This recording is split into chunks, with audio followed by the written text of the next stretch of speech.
서리아담을 찾아주셔서 감사합니다. 항상 건강하시고 좋은 일만 가득하시길 기원할게요. 지금 구독하시고 바로 오늘 야담 들어보시죠. 한 해의 마지막 단풍잎마저 힘없이 떨어져 내리던 늦가을의 새벽이었지요. 깊고 깊은 산중, 인적이라곤 찾아볼 수 없는 골짜기에 자리한 낡은 오두막에서 한 노인이 모습을 드러냈습니다.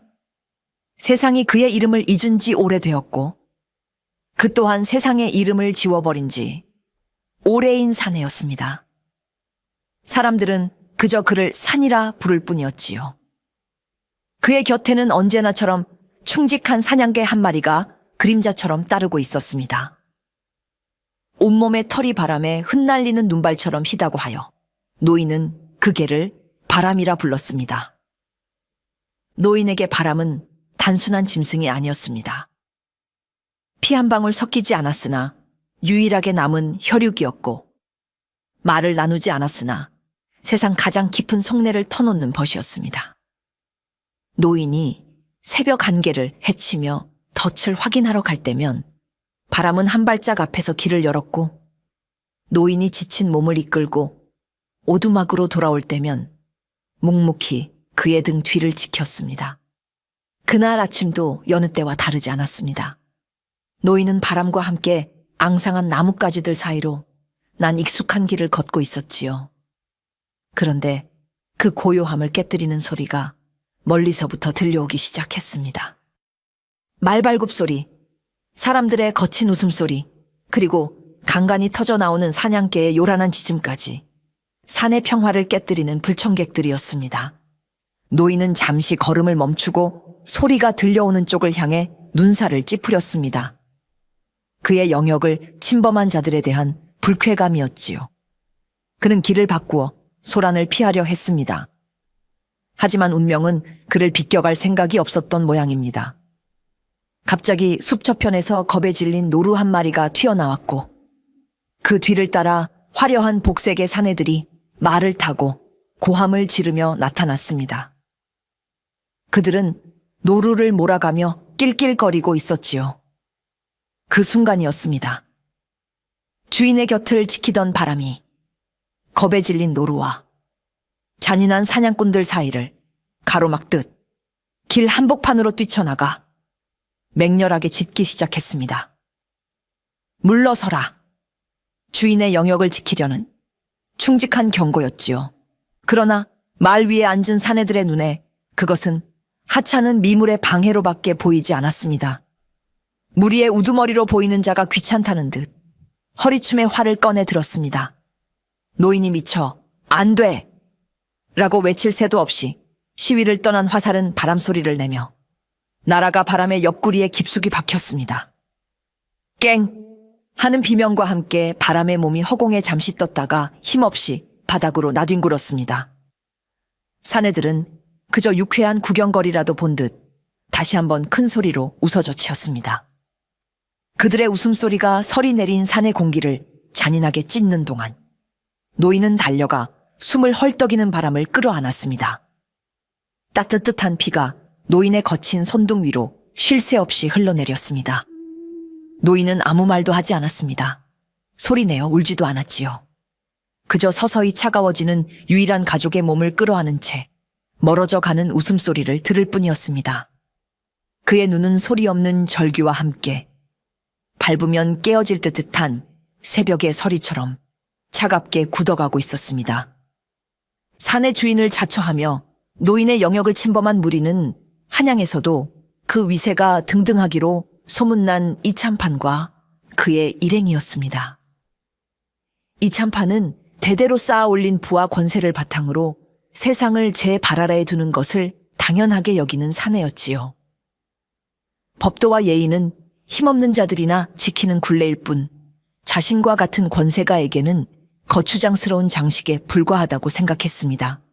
특히 그의 망나니 외아들인 이진혁은 아비의 권세만 믿고 저작거리에서 온갖 폐악질을 일삼기로 유명했으니 그 아비의 그 아들이라 할 만했습니다.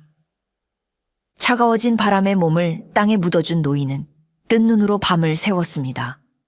유일한 가족을 잃은 슬픔은 그의 가슴을 도려내는 듯 아팠지만 그보다 더 깊은 곳에서는 차가운 분노가 소용돌이치고 있었습니다. 그는 평생을 세상의 법도와 인연을 끊고 살아왔지만 이번만큼은 그대로 넘어갈 수가 없었습니다.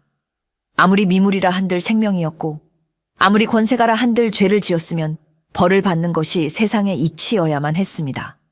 그는 다음날 동이 트자마자 수십 년 만에 처음으로 산을 내려가기로 결심했습니다. 관에 가서 억울함을 고하고 법의 이름으로 이참판의 죄를 묻기 위함이었지요. 노인은 꼬박 반나절을 걸어 한양 도성에 도착했습니다. 수십 년 만에 다시 밟은 도성은 모든 것이 낯설었습니다. 하지만 위엄있게 솟아있는 관아의 모습은 예전과 다르지 않았지요. 그는 굳게 닫힌 관아의 문 앞에서 한참을 서성이다 용기를 내어 문을 지키는 포졸에게 다가갔습니다. 남루한 행색의 노인이 다가오자 포졸의 얼굴에는 귀찮음과 경멸의 빛이 역력했습니다. 무슨 일이요? 영감? 퉁명스러운 물음에 노인은 자초지종을 설명하기 시작했습니다. 이참판이라는 자가 자신의 사냥개를 활로 쏘아 죽였으니 이 억울함을 풀어달라고 말입니다. 노인의 이야기가 채 끝나기도 전에 포졸은 코웃음을 쳤습니다. 뭐요? 이참판 나리께서? 영감, 지금 제정신이요? 그의 목소리에는 노인을 미치광이 취급하는 조롱이 가득했습니다. 설령 나리께서 그러셨다 한들 개 한 마리 죽은 것 가지고 이 관아의 문을 두드릴 셈이요? 나리께서는 나라의 녹을 먹는 재상기시고 영감에게는 그저 들짐승일 뿐이요. 어디 감히 비교할 것을 비교해야지. 다른 포졸들까지 몰려들어 노인을 구경거리 삼아 낄낄거렸습니다. 그들의 눈에 노인은 분수도 모르고 권력에 덤벼드는 어리석은 촌로일 뿐이었습니다. 노인은 입술을 깨물었습니다. 그는 다시 한번 차분하게 생명의 무게는 신분에 따라 달라지는 것이 아니지 않느냐고, 법은 만인에게 공평해야 하는 것이 아니냐고 물었습니다. 그 말이 끝나자마 포졸 하나의 얼굴이 험악하게 변했습니다. 이 늙은이가 감히 참판 나리를 능멸하고 관아의 법도를 흔들려 하는구나. 썩 물러가지 않으면 내 놈을 당장 멍석에 말아 곤장을 칠 것이다. 서슬퍼런 위협에 노인은 더 이상 아무 말도 할 수 없었습니다. 노인은 말없이 돌아섰습니다. 세상이 그를 철저히 외면했으니 이제 그 또한 자신만의 방식으로 세상에 답을 할 차례였습니다. 다시 돌아온 오두막은 유난히 더 춥고 텅 비어 보였습니다. 문을 열어도 꼬리를 치며 반겨주는 바람이 없었고 화롯가에 앉아도 온기를 나누던 천이 없었지요. 노인은 텅 빈 방 한가운데에 망연히 앉아 있었습니다. 세상의 법이 그에게 등을 돌린 순간 그의 마음속에 남아있던 마지막 미련과 기대는 산산조각이 나 버렸습니다. 세상이 정의를 외면한다면 스스로 정의를 행할 수밖에 없었습니다. 그는 자리에서 일어나 낡고 검게 그을린 아궁이 앞으로 다가갔습니다. 수십 년간 불을 떼며 단단하게 굳어버린 아궁이의 한쪽 벽. 노인은 잠시 그 벽을 말없이 어루만지더니 이내 곁에 있던 부직갱이를 들어 힘껏 내리치기 시작했습니다. 쿵, 쿵, 쿵. 둔탁한 소리가 적막한 오두막을 가득 채웠습니다. 흙먼지가 자욱하게 피어오르고 얼마 지나지 않아 단단했던 벽이 허물어지며 그 안에서 네모난 공간이 드러났습니다. 마치 굳게 닫혔던 과거의 무덤이 열리는 듯한 순간이었습니다. 공간 안에는 두툼한 기름 종이에 쌓인 꾸러미 하나가 고이 모셔져 있었습니다. 노인은 경건한 손길로 그 꾸러미를 꺼내 들었습니다. 수십 년의 세월이 흘렀음에도 기름 종이는 바싹 마른 채 제 역할을 다하고 있었지요. 그는 조심스럽게 종이를 펼쳤습니다. 그러자 안에서 희미한 기름 냄새와 함께 서슬 퍼런 빛을 간직한 물건들이 모습을 드러냈습니다. 한자, 남짓한 길이의 단도 한 자루와 보통의 활보다 훨씬 작고 단단해 보이는 각궁 하나, 그리고 짐승의 힘줄로 꼬아 만든 시위와 독특한 모양의 화살 몇 개였습니다. 그것들은 과거, 이 나라가 가장 혼란스러웠던 시절, 북방의 국경을 피로써 지켜냈던 전설적인 무관 집단, 다물군. 오직 실력만으로 뽑혀 왕의 직속 명령만을 따르던 비밀스러운 부대. 노인은 바로 그 다물군의 마지막 생존자였습니다. 반정의 피바람 속에서 동료들을 모두 잃고 역사의 패배자가 되어 이 깊은 산속으로 숨어든 것이지요. 그는 칼을 버리고 활을 놓으며 다시는 피를 보지 않으리라 맹세했지만 세상은 그를 가만히 내버려 두지 않았습니다. 노인은 서늘한 칼날에 자신의 얼굴을 비추어 보았습니다. 그 안에 잠에서 깨어난 차갑고 무자비한 전사의 눈빛이 번뜩이고 있었습니다. 그날 밤 달빛이 교교하게 산골짜기를 비추었습니다. 노인은 기름 등잔불 하나에 의지한 채 수십 년 만에 다시 손에 쥔 자신의 옛 무기들을 정성껏 닦고 있었습니다. 그는 마치 오랜 벗을 다시 만난 듯 칼과 활의 구석구석을 부드러운 천으로 어루만졌습니다. 칼날은 여전히 예리했고 활대는 뒤틀림 하나 없이 팽팽한 탄성을 유지하고 있었지요. 그것들은 주인을 잃고 깊은 잠에 빠져 있었을 뿐 결코 그 본질을 잊지 않고 있었습니다. 노인은 잠들었던 과거의 자신을, 그리고 자신의 분신과도 같았던 이 무기들을 다시 한번 일깨우고 있었습니다. 모든 손질을 마친 노인은 조용히 오두막을 나섰습니다. 그의 손에는 잘 닦인 단도 한 자루와 맑은 술이 담긴 작은 호리병이 들려 있었지요. 그는 오두막 뒤편, 가장 양지 바른 곳에 자신이 직접 만들어준 바람의 작은 무덤으로 향했습니다. 정성껏 쌓아 올린 돌무덤 앞에는 낮에 꺾어온 들국화 몇 송이가 달빛 아래 청초하게 피어 있었습니다. 노인은 무덤 앞에 꿇어 앉았습니다. 그리고는 호리병을 들어 맑은 술을 작은 잔에 따라 무덤 앞에 조심스럽게 부었습니다. 마지막 가는 길, 목이라도 죽이거라. 나직하게 읊조리는 그의 목소리는 슬픔에 젖어 있었으나 이상하리만치 차분하고 단단했습니다. 그는 남은 술을 스스로의 입에 털어 넣었습니다. 차가운 술이 목구멍을 타고 넘어가자 뜨거운 불길이 가슴 속에서 치솟는 것만 같았습니다. 그는 빈 호리병을 옆에 내려놓고 품에서 단도를 꺼내 들었습니다. 쉬익 하는 소리와 함께 칼집에서 뽑혀나온 단도가 달빛을 받아 서늘하게 빛났습니다. 노인은 그 칼끝으로 자신의 손바닥을 살짝 베었습니다. 선홍색 피가 방울져 맺히는 것을 그는 그저 무감하게 바라볼 뿐이었지요. 그리고는 그 피 묻은 칼날을 바람의 무덤 앞 땅에 깊숙이 꽂았습니다. 푹 하는 소리와 함께 칼날이 흙 속으로 반쯤 파고들었습니다. 그것은 단순한 행동이 아니었습니다. 말을 잃은 자의 소리 없는 맹세이자 피로써 맺는 엄숙한 계약이었습니다. 너의 억울함을 이 칼에 담아 반드시 그 대가를 치르게 하겠다. 한참 동안 땅에 박혀있던 칼은 그 땅의 모든 슬픔과 분노를 빨아들이기라도 한 듯 더욱 차갑게 빛나는 듯 했습니다. 노인은 칼을 뽑아 들었습니다. 심판의 시간은 이제 막 시작되려 하고 있었습니다. 이참판은 산에서 있었던 일을 까맣게 잊고 있었습니다. 그의 인생에서 사냥개의 죽음 따위는 길을 가다 밟은 작은 돌멩이 하나와도 같은 기억할 가치조차 없는 사소한 일이었기 때문이지요.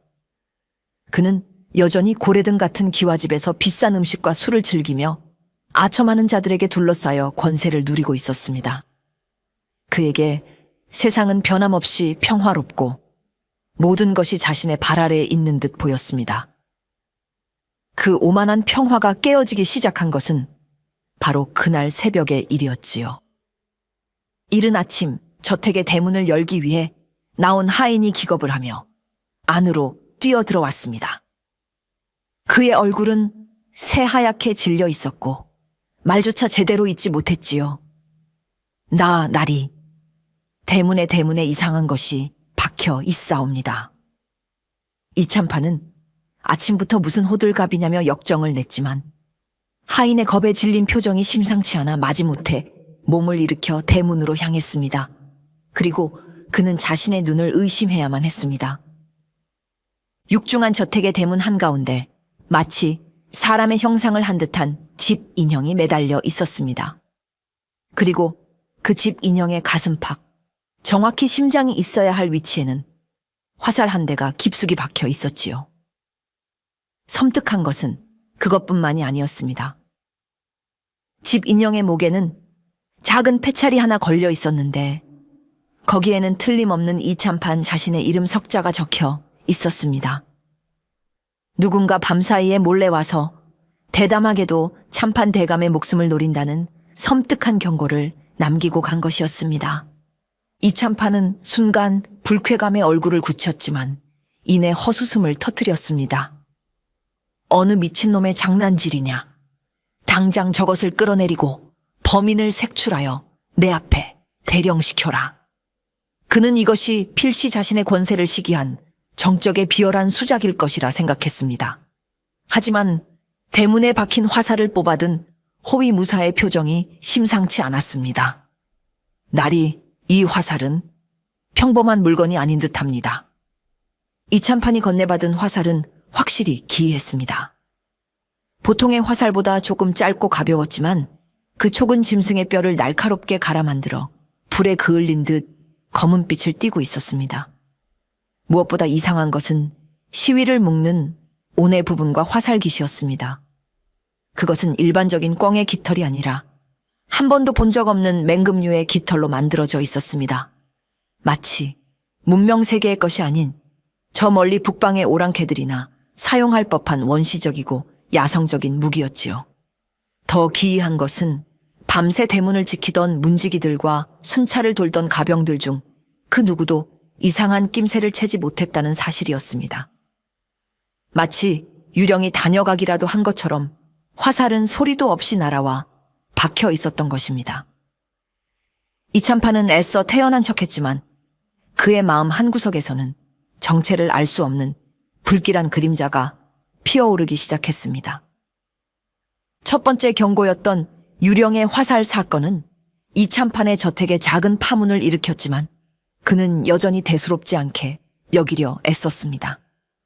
자신의 철통 같은 경비를 뚫고 들어온 자가 있다는 사실이 몹시 불쾌했지만 그것은 어디까지나 자신의 권위에 대한 하찮은 도전일 뿐 실질적인 위협은 아니라고 애써 자신을 위안했지요. 그는 경비를 2배로 늘리고 밤마다 순찰을 도는 가병의 수를 늘리라 명했습니다. 이 정도로 삼엄한 경비를 뚫을 수 있는 자는 이 한양에 존재하지 않으리라 확신했습니다. 그의 그런 확신이 무참히 깨어지는 데는 그리 오랜 시간이 걸리지 않았습니다. 며칠 뒤 그의 저택이 다시 한번 발칵 뒤집히는 사건이 벌어졌습니다. 이번에는 그의 자존심과 권위에 심장부라할 수 있는 사랑채에서 일어난 일이었습니다. 이참판에게는 대대로 내려오는 가보가 하나 있었습니다. 그것은 젊은 시절 그가 북방의 국경지대에서 복무할 때 직접 잡은 거대한 호랑이의 가죽으로 만든 호피 병풍이었습니다. 그는 이 병풍을 자신의 용맹과 권위의 상징으로 여겨 가장 아끼는 사랑채에 가장 잘 보이는 곳에 두고 손님이 올 때마다 자랑하곤 했지요. 그것은 단순한 장식품이 아니라 이참판이라는 인간의 자존심 그 자체였습니다. 그런데 그날 아침 사랑채를 청소하던 여종의 비명소리가 저택 전체를 울렸습니다. 이참판이 한달음에 달려가 보니 믿을 수 없는 광경이 펼쳐져 있었습니다. 밤새 굳게 닫혀있던 사랑채의 문은 활짝 열려 있었고 그가 그토록 아끼던 호피 병풍이 감쪽같이 사라져버린 것이었습니다. 마치 거대한 호랑이가 제 스스로 걸어서라도 나간 것처럼 그 어떤 흔적도 남아있지 않았습니다. 사랑채를 지키던 호위무사들은 지난밤 아무런 침입의 흔적도 수상한 소리도 듣지 못했다고 맹세했습니다. 이참판은 분노로 온몸을 떨었습니다. 이것은 단순한 도둑의 소행이 아니었습니다. 자신의 권위를 정면으로 조롱하고 가장 내밀한 공간까지 마음대로 드나들 수 있다는 능력을 과시하는 지독히도 모욕적인 메시지였습니다. 그의 분노가 극에 달했을 때 한 하인이 병풍이 있던 자리에서 무언가를 발견하고는 겁에 질린 목소리로 아뢰었습니다. 나리, 저것이... 그곳에는 먼지 하나 없이 깨끗한 마룻바닥 위에 하얀 털 한 올이 외롭게 놓여 있었습니다. 누가 보아도 틀림없는 개의 털이었습니다. 산속에서 죽어갔던 그 사냥개, 바람의 것과 똑같은 희고 부드러운 털이었습니다. 그 순간 이참판의 머릿속에서 모든 조각이 맞춰졌습니다. 유령의 화살, 그리고 사라진 호피 병풍. 이것은 정적의 소행이 아니었습니다. 바로 그날 자신이 하찮게 여기고 무시했던 산속의 늙은 사냥꾼이 보내는 소리, 없는 복수였던 것입니다. 나는 내 권위의 상징을 언제든 찢어 밝힐 수 있다. 사라진 호피 사건 이후 이참판은 이전과는 완전히 다른 사람이 되었습니다. 그의 얼굴에서는 오만한 미소가 사라지고 언제나 무언가에 쫓기는 듯한 불안과 의심이 가득 들어찼지요. 그는 저택의 모든 문과 창문을 굳게 걸어 잠그고 밤이 되면 자신의 침소 주위를 10명의 호위무사들이 칼을 빼든 채 지키게 했습니다. 그는 이제 저택 밖으로 나가는 것조차 두려워했습니다. 보이지 않는 적, 유령처럼 자신의 영역을 마음대로 드나드는 늙은 사냥꾼의 존재가 그의 정신을 갉아먹고 있었기 때문입니다. 그는 잠을 이룰 수가 없었습니다. 작은 바람 소리에도 화들짝 놀라 깨기 일쑤였고 어둠 속에서 누군가 자신을 지켜보고 있다는 망상에 시달렸습니다. 그는 매일 밤 술을 마셔 억지로 잠을 청해야만 했습니다. 그날 밤도 마찬가지였습니다. 폭음 끝에 겨우 잠이 들었던 이참판은 새벽녘에 스며드는 한기에 저도 모르게 몸을 떨며 눈을 떴습니다. 그런데 무언가 이상했습니다. 평소와는 다른 축축하고 서늘한 흙 냄새가 방 안에 가득했던 것입니다. 그는 천천히 몸을 일으켰습니다. 창호지 밖은 아직 칠흑 같은 어둠에 잠겨 있었지요. 그의 침소 밖에서는 분명 건장한 호위 무사들이 눈에 불을 켜고 지키고 있을 터였습니다. 하지만 그의 눈에 들어온 광경은 그의 마지막 남은 이성마저 마비시킬 만큼 충격적이었습니다. 자신의 머리맡, 그가 누워있던 바로 옆자리에 선명한 진흙 발자국 2개가 찍혀 있었습니다. 마치 누군가 밤새도록 그의 잠든 얼굴을 바로 곁에서 내려다보기라도 한 것처럼 말입니다. 그것만으로도 심장이 멎을 듯한 공포였지만 정말 그를 경악시킨 것은 발자국 옆에 놓인 물건이었습니다. 산짐승을 잡을 때 쓰는 굵은 밧줄로 만든 사냥용 올가미 하나가 마치 그의 목을 기다리기라도 하는 것처럼 단정하게 놓여 있었습니다. 나는 네가 가장 깊이 잠든 순간에도 네 목숨을 거둘 수 있다. 소리 없이 놓인 올가미는 그 어떤 협박보다도 더 직접적이고 잔인한 메시지를 전달하고 있었습니다. 이참판은 비명조차 지를 수 없었습니다. 그는 떨리는 손으로 방문을 열었습니다. 그러자 놀랍게도 문 밖을 지키고 있던 10명의 호위 무사들이 모두 벽에 기댄 채 깊은 잠에 빠져 있었습니다. 마치 단체로 독이라도 마신 것처럼 누가 업어가도 모를 정도로 곤히 잠들어 있었던 것입니다.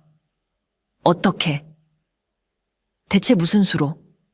그의 철옹성 같던 저택, 그의 충직한 칼들은 한낱 장식품에 불과했습니다. 정체를 알 수 없는 그 늙은이는 마음만 먹으면 언제든 자신의 목에 올가미를 걸 수 있는 유령이자 저승사자였습니다. 이참판은 그 자리에 주저앉아 해가 뜰 때까지 어린아이처럼 온몸을 벌벌 떨어야만 했습니다. 이참판이 보이지 않는 공포에 질려 폐인처럼 변해가는 동안 그의 아들 이진혁의 생각은 전혀 달랐습니다. 그는 아비가 겪는 심리적 고통을 이해하지 못했습니다. 그의 눈에 아비는 고작 산골 늙은이 하나의 장난질에 위엄을 잃고 벌벌 떠는 겁쟁이로밖에 보이지 않았지요. 그는 자신의 아버지가 한양 최고의 권세가라는 사실을 단 한순간도 잊어본 적이 없었습니다. 그런 아버지가 일개 사냥꾼 따위에게 농락당하고 있다는 사실이 그는 분하고 창피해서 견딜 수가 없었습니다. 아버님, 대체 언제까지 이리 숨어만 계실 작정이십니까? 그깟 늙은이 하나를 잡지 못해 온 집안이 발칵 뒤집히고 저잣거리에 웃음거리가 되고 있는 것을 모르십니까? 이진혁은 답답한 마음에 아버지에게 큰 소리를 쳤습니다. 이참파는 아들의 치기 어린 말을 들으며 그저 힘없이 고개를 저을 뿐이었습니다.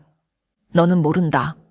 그는 사람이 아니라 그림자다. 잡을 수가 없어. 하지만 이진혁은 아버지의 경고를 늙은이의 노망으로 치부했습니다.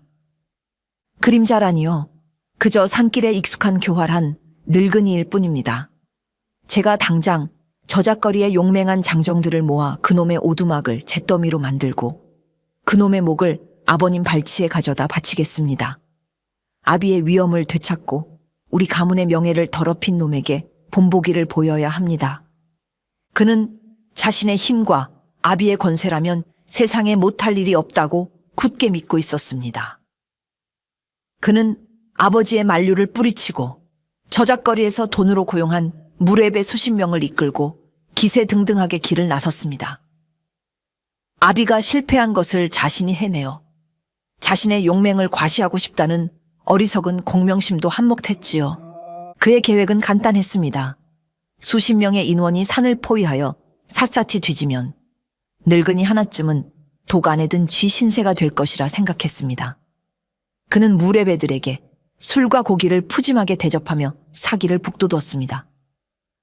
그 늙은이를 산채로 잡아오는 자에게는 평생 먹고 살 돈을 상으로 내리겠다. 그의 외침에 무례배들은 환호하며 마치 쉬운 사냥이라도 나서는 것처럼 의기양양하게 산으로 향했습니다.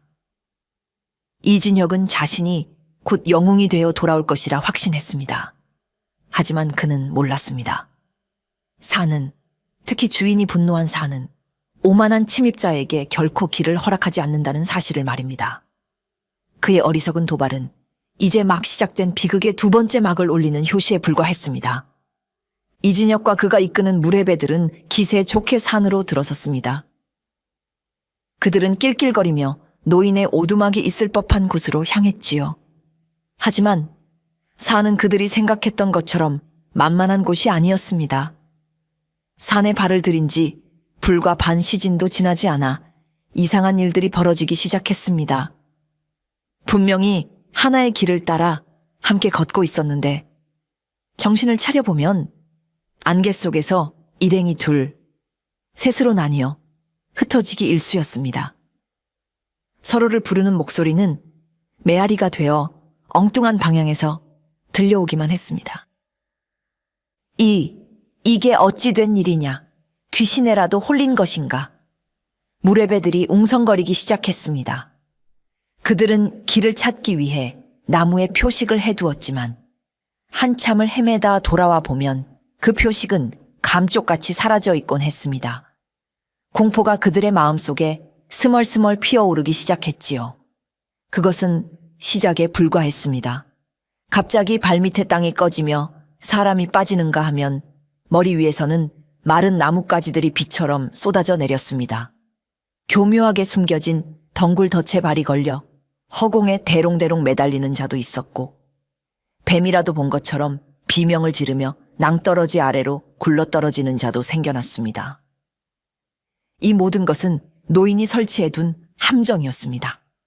그는 이 산의 모든 길과 지형을 제 손바닥처럼 훤히 꿰뚫고 있었고 수십 년의 사냥 경험으로 터득한 모든 지혜를 동원하여 산 전체를 거대한 덫으로 만들어 놓았던 것입니다.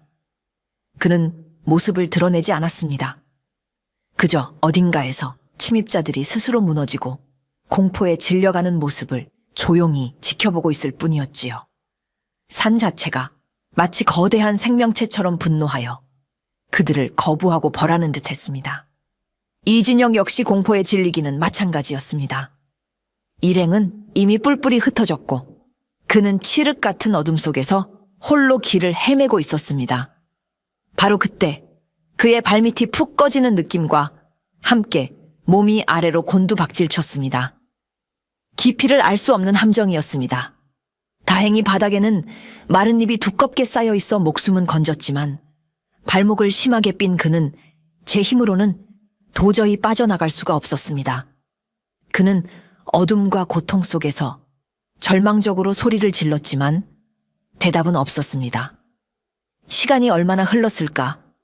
그의 기력이 거의 다했을 무렵 함정 위 칠흑 같은 어둠 속에서 무언가 움직이는 소리가 들렸습니다. 이진혁이 공포에 질려 위를 올려다보자 달빛을 등진 채 자신을 말없이 내려다보는 한 사내의 형상이 보였습니다. 바로 그 늙은 사냥꾼이었습니다. 그의 눈은 인간의 감정이라곤 찾아볼 수 없는 차갑고 깊은 심연과도 같았습니다. 이진혁은 그 눈빛과 마주친 순간 저도 모르게 비명을 지르며 정신을 잃고 말았습니다. 다음 날 아침 한양 저작거리는 이른 시간부터 발칵 뒤집혔습니다. 저작거리 입구, 가장 사람들이 많이 오가는 길목의 커다란 고목나무에 웬 사내 하나가 밧줄에 묶인 채 매달려 있었기 때문이지요. 그의 몰골은 처참하기 그지없었습니다. 값비싼 비단옷은 갈기갈기 찢겨 흙투성이가 되어 있었고 얼굴과 팔다리는 긁히고 찢어진 상처로 가득했습니다. 밤새 공포와 추위에 시달린 그의 얼굴은 핏기 없이 새하얗게 질려 있었지요. 사람들은 처음엔 그가 큰 죄를 지은 죄인인 줄 알았으나 이내 그의 얼굴을 알아보고는 경악을 금치 못했습니다. 그는 바로 아나무인이던 이참판의 망나니 아들 이진혁이었던 것입니다. 이진혁은 밧줄이 풀려 땅으로 내려온 뒤에도 한동안 제정신을 차리지 못했습니다. 그는 사람들의 질문에 대답하지 못하고 그저 넋이 나간 사람처럼 허공을 보며 같은 말만 반복해서 중얼거렸습니다. 산이 살아있다. 그 눈이 나를 보고 있었어. 그의 눈동자는 극심한 공포에 휩싸여 초점을 잃은 상태였습니다.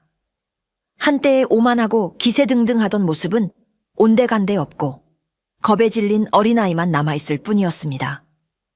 이 소식은 당연히 이참판의 귀에도 들어갔습니다. 아들이 저작거리 한복판에 조롱거리처럼 매달려 있었다는 소식을 들은 이참판은 처음에는 치밀어 오르는 분노와 치욕에 온몸을 떨었습니다.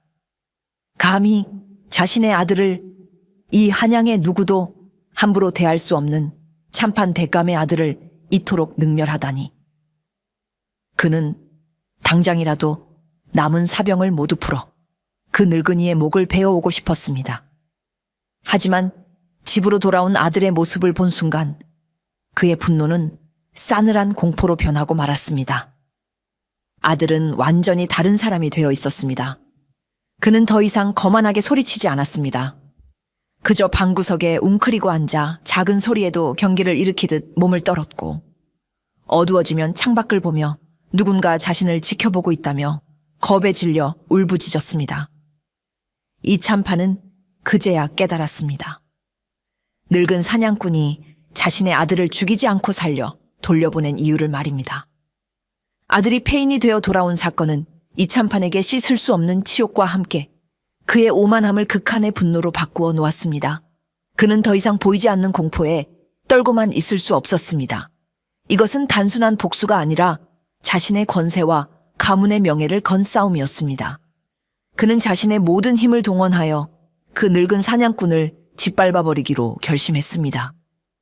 이대로 물러선다면 자신은 한양 전체의 조롱거리로 전락하고 말 것이었습니다. 내 모든 재산을 거는 한이 있더라도 그놈의 목을 반드시 내 앞에 가져와야겠다. 이참판은 더 이상 저작거리의 어중이 떠중이들을 믿지 않았습니다. 그는 자신이 사사로이 거느리고 있는 사병들을 모두 불러 모았습니다. 그들은 과거 북방에서 실전을 경험했던 용병 출신들로 하나하나가 보통의 관군 선옷은 거뜬히 상대할 만큼 날래고 잔인하기로 소문난 자들이었습니다. 그는 그 중에서도 가장 용맹하고 산길에 익숙한 자들로만 20명을 엄선하여 최후의 토벌대를 꾸렸습니다. 그는 토벌대의 수장에게 막대한 현상금을 약속했습니다.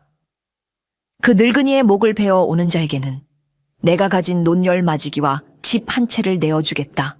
산채로 잡아온다면 그 갑절을 줄 것이다. 황금에 눈이 먼 토벌대원들의 눈빛이 탐욕으로 번뜩였습니다. 그들에게 산속의 늙은 사냥꾼 하나는 손쉬운 사냥감에 불과했습니다. 그들은 최신식 활과 날카로운 창, 그리고 튼튼한 갑옷으로 중무장했습니다. 20명의 정예 병력이 한 명의 늙은이를 잡기 위해 나서는 것은 마치 소를 잡는 칼로 닭을 잡으려는 격처럼 보였습니다. 이참판은 만반의 준비를 갖추었습니다. 그는 토벌대에게 늙은이의 오두막으로 추정되는 위치가 표시된 지도를 건네고 산을 여러 겹으로 포위하여 점차 압박해 들어가는 전술까지 지시했습니다. 그는 이번에야말로 그 쥐새끼 같은 늙은이가 절대로 빠져나가지 못하리라 확신했습니다. 토벌대가 위풍당당하게 저택을 나서는 모습을 보며 그는 비로소 안도의 한숨을 내쉬었습니다. 며칠 안에 늙은이의 목이 자신의 발치에 놓일 것이고 길고 길었던 이 악몽도 끝이 나리라 생각했지요. 하지만 그는 또다시 오판을 저지르고 있었습니다. 이참판이 보낸 최후의 토벌대는 이전의 무례배들과는 확실히 달랐습니다. 그들은 숙련된 군인들답게 함부로 흩어지지 않고 대열을 갖추어 신중하게 산을 오르기 시작했지요. 그들은 서로에게 신호를 보내며 마치 거대한 그물로 물고기를 몰아가듯 늙은이의 오두막을 향해 포위망을 좁혀 들어갔습니다. 그들의 눈에는 자신감이 넘쳤습니다. 하지만 그들이 발을 들여놓은 산은 이미 그들을 집어삼키기 위해 입을 벌리고 있는 거대한 짐승과도 같았습니다. 노인은 토벌대의 움직임을 손바닥 보듯 훤히 꿰뚫고 있었습니다. 토벌대가 계곡을 지날 때쯤 갑자기 상류에서 굉음과 함께 흙탕물이 쏟아져 내렸습니다. 노인이 미리 막아두었던 작은 계곡의 물길을 터트린 것이었습니다. 갑작스러운 산사태에 대열은 순식간에 무너졌고 몇몇은 급류에 휩쓸려 떠내려가고 말았습니다. 간신히 위기를 모면한 토벌대원들이 젖은 몸을 이끌고 숲으로 들어서자 이번에는 안개가 그들을 맞이했습니다. 한 치 앞도 보이지 않는 짙은 안개 속에서 그들은 방향 감각을 완전히 상실했습니다. 바로 그때 어디선가 날카로운 바람소리와 함께 비명이 터져 나왔습니다. 대열의 맨 뒤에 있던 병사 하나의 발목에 보이지 않는 곳에서 날아온 돌멩이가 정확히 명중한 것이었습니다. 공격은 거기서 그치지 않았습니다. 사방에서 날아온 돌멩이들이 그들의 투구를 때리고 갑옷을 두드렸습니다. 적의 모습은 보이지 않고 오직 공포스러운 소리와 고통만이 그들을 덮쳤습니다. 토벌대원들은 공황 상태에 빠졌습니다. 그들은 허공에 칼을 휘두르고 안개 속을 향해 닥치는 대로 화살을 쏘아댔지만 아무런 소용이 없었습니다. 그들의 공포심을 더욱 극대화시킨 것은 바로 소리였습니다. 어디선가 늑대의 울음소리가 들리는가 하면 반대편에서는 곰의 포효와도 같은 소리가 들려왔습니다. 물론 그 모든 것은 노인이 짐승의 소리를 흉내내어 그들을 교란시키는 것이었지만 공포에 질린 그들의 귀에는 수많은 맹수들이 자신들을 포위하고 있는 것처럼 들렸습니다. 결국 그들의 통제력은 완전히 무너졌습니다. 도망쳐라. 이 산은 저주받았다. 누군가 외치자 남아있던 병사들은 무기를 내팽개치고 비명을 지르며 뿔뿔이 흩어져 산을 내려가기 시작했습니다. 그들은 숙련된 군인이었지만 보이지 않는 적, 자연과 하나가 된 상대 앞에서는 한낱 겁에 질린 어린아이에 불과했습니다. 토벌대가 처참하게 실패하고 돌아왔다는 소식은 이참판에게 내리는 사형 선고나 다름없었습니다. 뿔뿔이 흩어져 간신히 목숨만 부지해 돌아온 사병들은 하나같이 넋이 나간 얼굴로 산에서 겪었던 끔찍한 경험을 늘어놓았습니다. 이참판은 이제 자신의 저택이 더 이상 안전하지 않다고 생각했습니다. 그 늙은이는 자신의 전계 사병들마저 가지고 놀았고 이제 그 무엇도 자신을 지켜줄 수 없다는 절망감이 그의 온몸을 휘감았습니다. 그는 극도의 편집증에 사로잡히기 시작했습니다. 그는 저택의 모든 문과 창문을 널빤지로 못 박아 막아버렸습니다. 대낮에도 모든 방의 불을 밝혀놓았고 밤이 되면 단 한 걸음도 침실 밖으로 나오지 않았습니다. 그는 더 이상 아무도 믿지 못했습니다. 자신을 지키지 못한 호위무사들을 모두 내쫓았고 음식을 가져오는 하인들의 얼굴에서도 자신을 해하려는 음모를 읽었습니다. 그는 식사에 독이 들었을지도 모른다는 망상에 사로잡혀 며칠씩 음식을 입에 대지도 못했습니다. 한때는 손님들로 북적이던 그의 사랑채는 이제 거미줄만 가득했고 위험 있던 그의 모습은 온데간데 없이 퀭한 눈으로 어둠을 두려워하는 노인만 남아있을 뿐이었습니다. 그는 스스로 자신의 고래등 같은 기와집을 거대한 감옥으로 만들어 그 안에 갇혀버린 것입니다. 이 소문은 담장을 넘어 삽시간에 한양 전체로 퍼져나갔습니다. 한때 하늘을 찌를 듯했던 이참판이 산속 늙은이 하나의 저주에 걸려 미치광이가 되었다는 이야기는 사람들에게 더없이 흥미로운 구경거리였지요. 저작거리에서는 그를 조롱하는 아이들의 노래까지 생겨났습니다. 그의 권위는 이제 땅에 떨어질 대로 떨어져 아무도 그를 두려워하지 않았습니다. 오히려 그의 저택 앞을 지나가는 사람들은 이제는 폐허처럼 변해버린 그곳을 보며 혀를 차거나 비웃음을 흘렸습니다. 이참판은 모든 것을 잃었습니다. 재산은 그대로였지만 그가 평생에 걸쳐 쌓아 올렸던 권세와 명예, 그리고 사람들의 존경심은 하룻밤의 악몽처럼 사라져 버렸습니다. 늙은 사냥꾼은 칼 한 번 휘두르지 않고 그의 영혼을 완벽하게 파괴해버린 것입니다. 온 한양이 깊은 잠에 빠져든 칠흑 같은 밤이었습니다.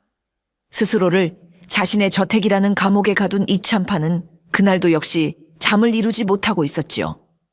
그는 촛불마저 무서워 모두 꺼버린 어두운 침실에서 이불을 머리끝까지 뒤집어 쓴 채 작은 소리에도 온 신경을 곤두쓰고 있었습니다.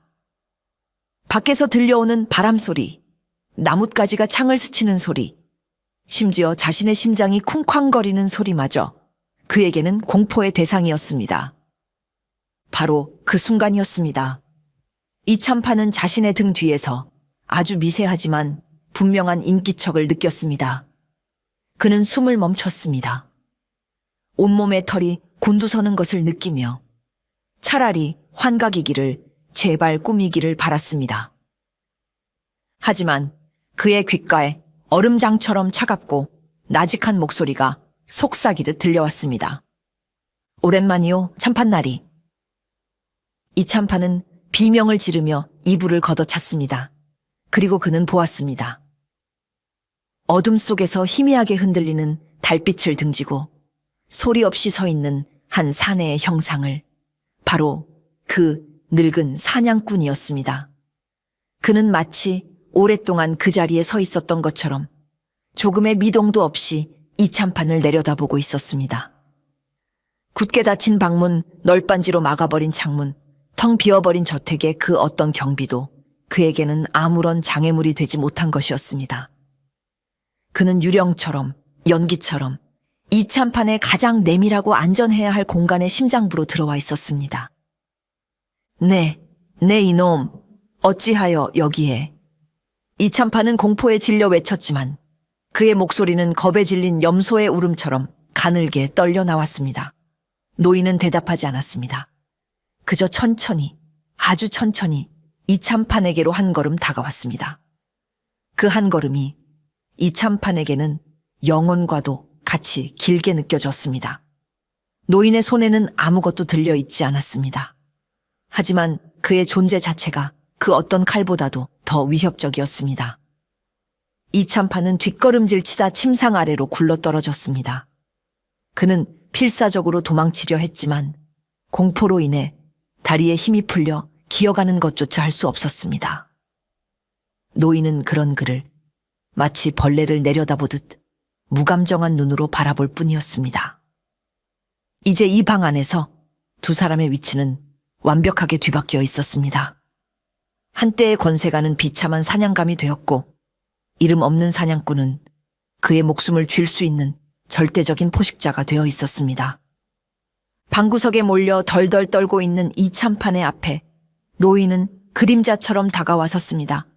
그는 품에서 자신의 낡은 단도를 천천히 꺼내 들었습니다.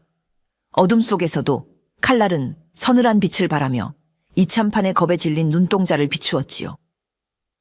이참판은 이제 모든 것이 끝났다고 생각했습니다.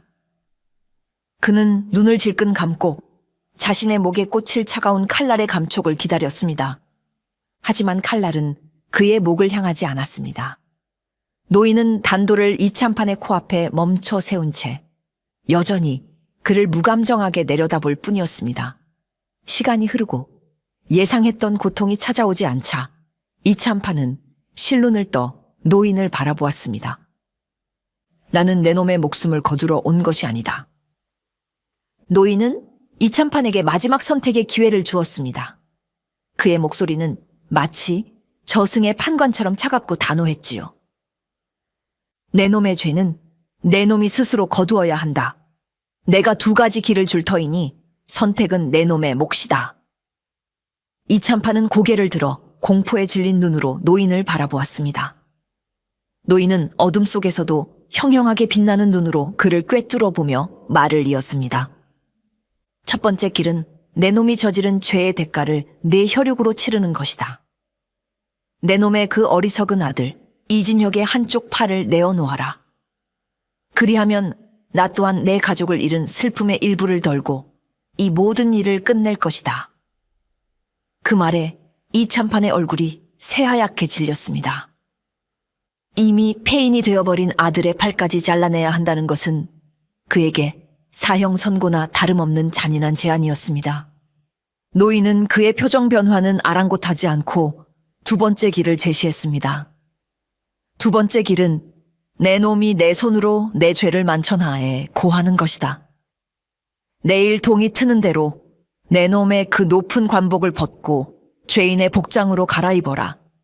그리고 저작거리 사람들이 모두 보는 앞에서 이곳 대문에서부터 내 가족이 죽어간 저 산의 입구까지 세 걸음 걷고 한 번 머리를 조아리는 삼보일배를 행하라.